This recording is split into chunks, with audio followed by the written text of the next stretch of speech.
everyone, it's Melissa and Bella. We'd like to wish everybody a happy 4th of July, and yes, I finally made a decorating video, a Tablescape video. It has been a long time, and I hope you enjoy my 4th of July Tablescape. And Bella, she just wants to go back and take a nap. Don't you, little one?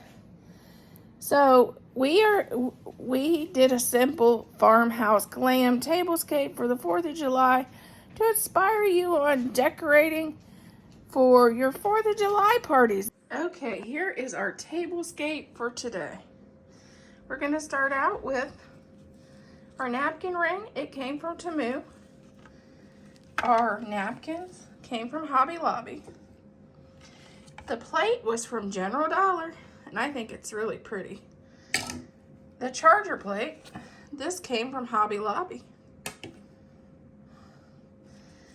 The placemat, that came from Hobby Lobby.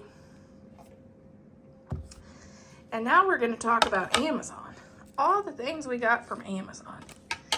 We got the tablecloth silverware and the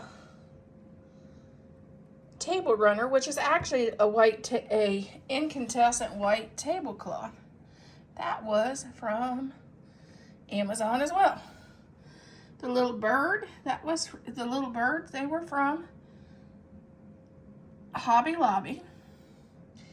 This picture, I think I got that at Menards. The flowers are from Temu. This is one of my DIYs. And the candle holders, they were from the at-home store. This is a simple table that would be perfect for a 4th of July get-together. Elegant but simple. Farmhouse style.